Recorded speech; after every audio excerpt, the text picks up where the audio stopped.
Hey, this is Libby with the Strong Women Movement. I made this postpartum video specifically for a few friends of mine, but this is really beneficial for everyone. And it's all done on the floor. It's all really safe, and it's going to rebuild your abdomen. We're going to knit our abs back together, and we're going to reconnect to our pelvic floor and strengthen it. And we're going to heal our low back pain. So right now, I'm trying to press my low back into the floor, and I straightened my knees. I want my knees stacked right over my butt, so I don't want my knees to come towards my belly. I'm trying to keep my tailbone on the floor while pressing my low back into the floor, and then bringing my toe to the floor and lifting it back up.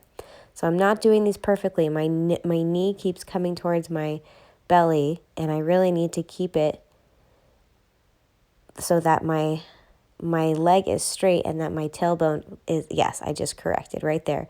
So you want to keep your tailbone on the floor. That's the most important part. And it's very difficult because you're smashing your low back into the floor, keeping your tailbone, and not letting your knees come forward. And this is an excellent body awareness exercise. Now we're going to do it again, but with our feet together. And we're going to really hug our legs together. Our ankle bones have magnets. Our low back is smashed into the floor. Our tailbone is connected to the floor. And I'm lowering my toes up and then coming back. See, I'm bringing my knees a little too close in. I need to lower. This is a hard exercise. And then bringing to a straight right here. That's the top of your lift. You want to keep your tailbone in touch with the floor. Lower your toes. Keeping your back pressed to the floor. I'm even shaking a little bit because I'm really trying to keep everything engaged. Pressing into the floor, hugging your legs together, ankle bone magnets. Doing sets of 3 to 6, as long as I'd rather the quality over quantity with more rest. So I'm going to do another set and try and do them a little bit better. Yep, I'm keeping my knee nice and straight. Oh, it's coming in a little bit. So you just want to keep your tailbone with the floor. And so when your knee comes towards your belly, your tailbone comes off the floor. So press that lower back in to the floor. Really press.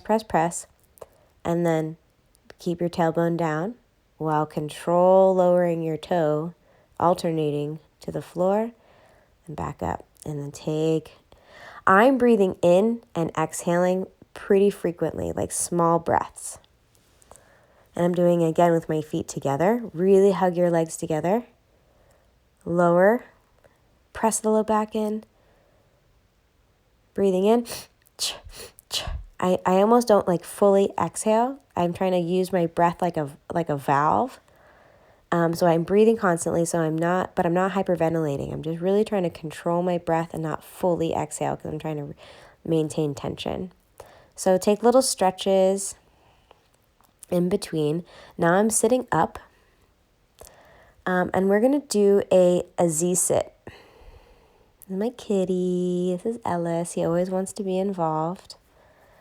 Like always. Like he is constantly trying to be in my lap.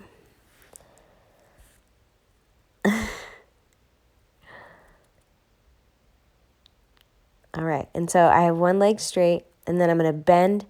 This is the Z-sit. This is where we're starting. Extend, bend in, and bend to the side. So this is a nice way to sit if you can't sit cross-legged.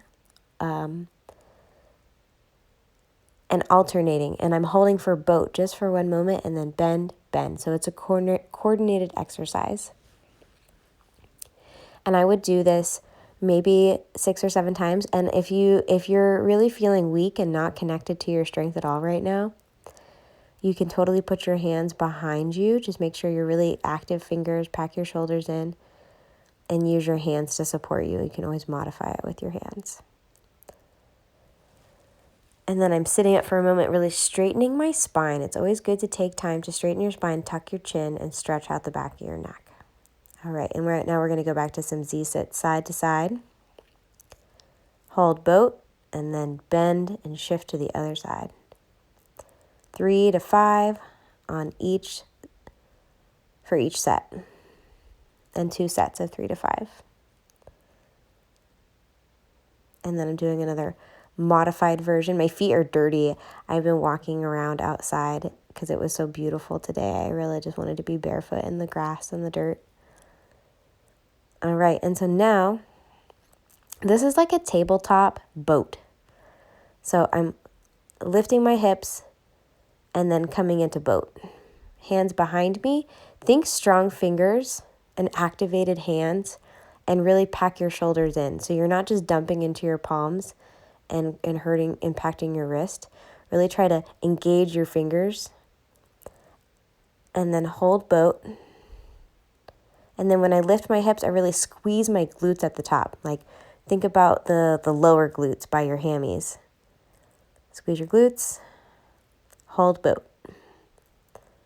Pack in your shoulders, squeeze your glutes, hold boat. And you can do a set of 4 to 8 of these and then take rests in between. We're going to do one more set.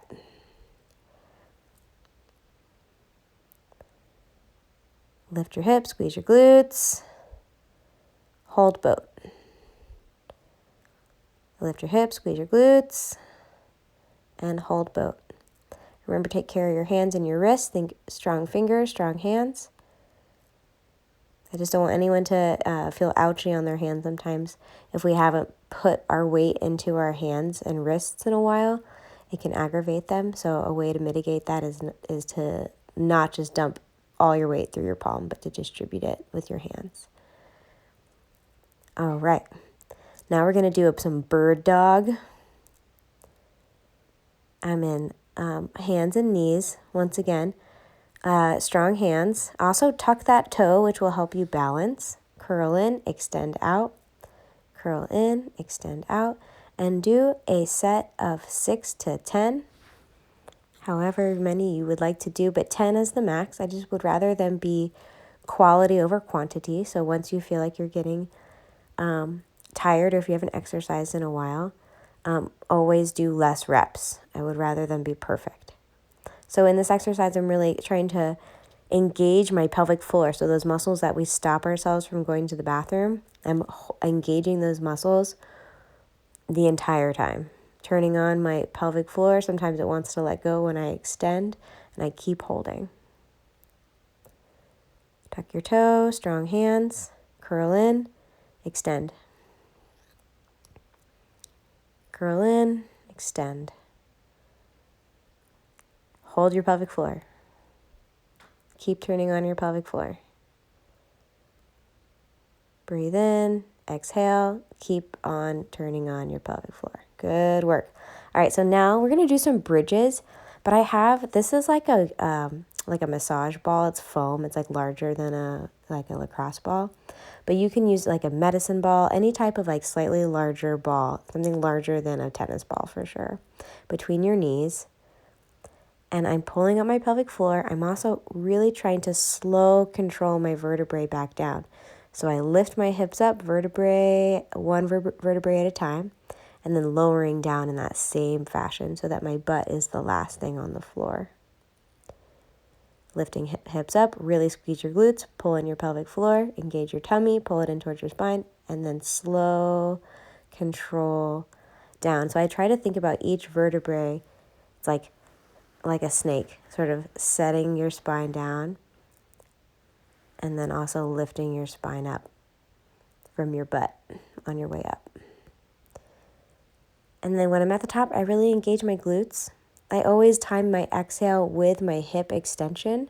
So once my hip is fully extended up, exhale, breathe in,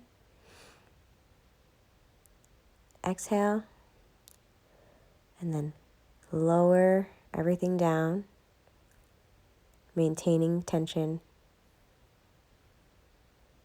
All right, so now we're going to do, this is a kettlebell exercise, but we're going to use, this is the only thing I have in my house. I don't even have a kettlebell in my house. This is a 15-pound dumbbell, and you use whatever you want. A dumbbell works great.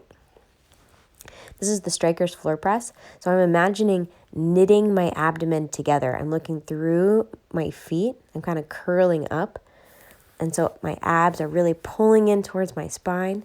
I'm engaging my pelvic floor, and I'm extending my arm up. And I always use 2 hands to move it and to extend it the first time, just because I want to move safely with weights at all the time. 2 hands to put it up.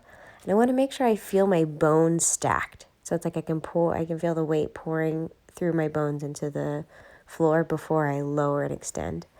And really squeeze your glutes. Get power from everywhere into your arm. But that action of knitting your abs together. And same thing, this exhale is timed with the top of your lift. So when your arm is extended, exhale. Breathe in, extend at the top. We're going to be doing 2 sets of 6 to 8, depending on how heavy your weight is, whatever you have. But no more than 10 reps. I don't want to be sloppy. I want us to always have really clean looking reps. All right, use 2 hands to set it up. Make sure it feels really stacked. This other hand is making a fist as well because I'm trying to recruit as much energy and power in my body. Pulling in my pelvic floor, pulling my abs in towards my spine, squeezing my butt, lowering, extending, and exhaling at the top. This is called the striker's floor press. This is a great one for shoulder stability. If your shoulder often goes out of socket or out of joint, this is a nice way to sort of strengthen it without bringing it above your head. Curl, lower down, and when I'm lowering it down, I'm not letting it touch the floor. It's about an inch or so above the floor.